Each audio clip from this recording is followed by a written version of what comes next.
So yes, it is that time of the month again. Wait, no, that sounds weird. No, no, no, no, no, no, no, no. Oh god. Anyway, let's just forget what I said. Oh my god, I'm turning red. Anyway, sorry, that was not my intention. So this month I watched 17 movies. I actually watched one more than the previous month that I did. So actually the first video that I made about watching movies this month actually. So yeah, that's cool. 17 movies. Let's talk about them. So the first one is Smurfs, or the Smurfs from 2011, the live action version. And as you can see behind me, right over here, yes, that is a Smurfs poster there. And this movie is very like a childhood fan favorite of mine. It still is like. I am from Belgium, and Belgium, like here, we have the Smurfs, iconic characters, obviously, because they're pretty much like embedded into the Belgian culture, right? And yeah, like all the other comic book characters that we've created, or the Belgian people created. And Smurfs is like one of those things that I really enjoyed when I was a kid. And when this movie released, bro, my mind blew up. Like, what? The Smurfs are real? Oh my days! So yeah, I really like this movie so much. Then I watched Smurfs 2 because I actually got that one from a second-hand store, so that's great. So Smurfs 2 hits less harder than the first one, but the first one is fucking mental, bro. I've got to say, Smurfs 2 is really cool. Like we have a bit of like character development and backstory from the first movie, so that carries on to the second movie, and that's great. We've got introduced to lots more characters, obviously, like new Smurfs, right? And like the family that they have in the movie also gets more built up, right? So that's great. So alright, the next and the third one is Guardians Galaxy 2. This was actually on the telly, on the television, so I thought, well, you know what, it's on the television, so I'm going to watch it.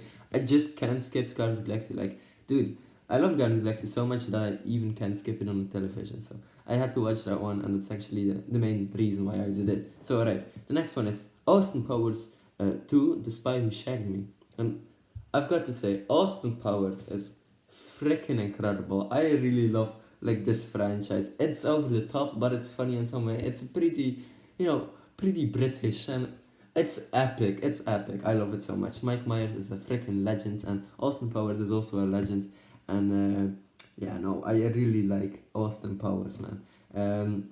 Although some jokes could be a bit of repetitive, still it's great. Like you can literally like laugh at one of the Austin Powers movies, like for sure, guaranteed. So right, the next one is Existence. Yeah, hopefully I said that right. I think I did Existence. Yes. So it's not existence. It's actually Existence, and there is a reason behind it, because this movie is directed by David Cronenberg, I believe. Yeah. And he does like a lot of body horror. Very cool. This movie has Willem Dafoe, Christopher Eccleston, aka the Ninth Doctor from Doctor Who, and also Jude Law. And yeah, really interesting movie. This movie makes you think about like how life can be like observed in some scenarios, and yeah, it's really cool. It's about a video game, and that's all I'm going to say because it's a really interesting movie. So alright, the next one is actually Austin Powers 3 Gold Member. It's because I needed to watch Existence. I needed to give that to a friend of mine because he needed to watch it for like a Dutch school thing. So yeah, that's great. But Austin Powers Gold Member is also fantastic. And I didn't even know Beyonce was in this movie. And dude, holy shit.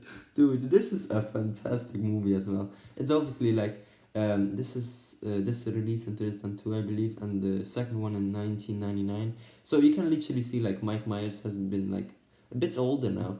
And God, I hope they'll make an Austin Powers 4, because I would be down to see that. It doesn't matter if I'm like 80 or something. Anyway, so the next one is Spirited Away. Like I said, this was also a movie that I needed to watch for like a Dutch subject, like I just told you about. And this was my pick, so you needed to choose between all sorts of different movies. This was my pick, Spirited Away. And I heard about it, but holy shit, this movie is absolutely beautiful, like in every single way. Like the story, the character development, the backstory, the world building, like the Japanese mythology. It's fantastic. It's blowing. Yeah, let's say that. But yeah, very cool. Miyazaki, who's also the director of this movie, directed bunch of great Japanese anime movies. Spirited Away is his best probably. So yeah, I'll need to watch other Miyazaki movies. So yeah, hopefully that would be cool. So alright, the next one is Reservoir Dogs.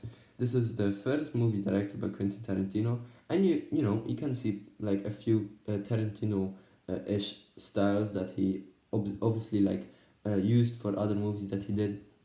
This is his first movie, like I said, and yeah, it's a pretty good one. Like obviously we have like Tarantino vibes, like you know blood and violence, but still like cool camera techniques like the trunk shot and stuff like that. It's very cool. So right, the next one. Now it's getting really interesting because I watched Spider-Verse 1. So Spider-Man Into the Spider-Verse. Yeah, fantastic, beautiful movie, man. Absolutely fantastic. Because I actually need to watch Spider Verse 2. Because, you know, I watched Spider Verse 1 before I watched Spider Verse 2. And holy shit, this movie is diabolical in every way. It's epic, it's phenomenal, it's fantastic. It's holy shit, it's fantastically beautiful. And yeah, like one of the best animated movies ever. I've got to say that. So, alright, the next one is Alita Battle Angel. This was also on the television. So yeah, I watched it too. I already watched it, but you know, it's still great. It has like great scenes, right? What's his name? But one of the actors, probably going to put it somewhere in the screen here. He's also probably one of my favorite actors because he has a wide range of characters, and here he's like more of like a father figure for Alita. Alita is like a robot that he found in a scrapyard, and yeah, you know, Alita Battle Angel. Hopefully, they're going to make a sequel as well because this movie deserves a sequel too.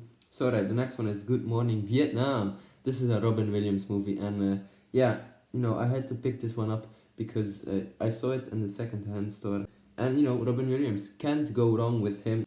But Good Morning Vietnam, very cool movie. It's fun, it's entertaining, and it's about the Vietnam War and how Americans actually go there. And there's this radio talker, I guess, and that's Robin Williams, and he makes all kinds of funny and nice voices and stuff like that. So that's nice. So right, the next one is The Thing from what's his name? Can't remember his name. Anyway, The Thing is up next. Thing is very cool. It's about an alien going on, getting on Earth, and Kurt Russell needs to stop it. So yeah, that's great. The next one is The Banshees of Inisherin. This is actually a movie recommended by one of my friends, I guess. And holy shit, this movie is also very beautiful. It's really heartwarming and serious and like Irish. It is very Irish. It's about Ireland, and yeah, it is. It is absolutely beautiful. So right, the next one is Mamma Mia. This was also on television, so I watched it. I watched the sequel, I guess, but I actually didn't know there was a first movie because I thought, why the sequel could be the first one. But yes, here we go. This is the first one, and you know I discovered that because after watching the second one, I thought, holy shit, there is a first one. I need to watch that at some point, and now I did. So great, Mamma Mia. You know, it's about ABBA songs and about a family living in Greece. So yeah, it is pretty alright. Uh, there we go. The next one is Nope, from Jordan Peele or Peele, and yes, also a great movie. It's about an alien getting on Earth, which is you know kind of something I said just a few seconds ago, but no, it isn't because Nope is about like a brother and a sister trying to discover what this alien is and why he is here, and they defeat him eventually, and it's just fantastic how they actually incorporate like different elements, like you know you have like an actor who has like trauma, right? You have like some kind of motorcycle guy who appears when they're trying to discover the alien, and that guy just you know all sorts of crazy things happening in this movie, and it's fantastic. The next one and last one is Taxi Driver, and this is from 1976, which is you know that's a long time ago, man. This is a movie directed by Martin Scorsese or Scorsese, hopefully you know something like that. You know what I'm talking about, right? This is starring Robert De Niro, and this is about like a guy trying to drive his taxi, but you know he sees all kinds of weird things at night, like criminals and prostitutes and you know sex offenders, whatever. And he tries to stop them actually, and yeah, he buys guns and you know Taxi Driver, man. It's a classic, man. It's a classic. But alright, ladies and gentlemen, those were all the movies I watched this month. Wow, 17 movies. That's a lot. But ladies and gentlemen, I will see you later, and hopefully you enjoyed this video. And you know, I'll see you next month. Bye bye, everyone.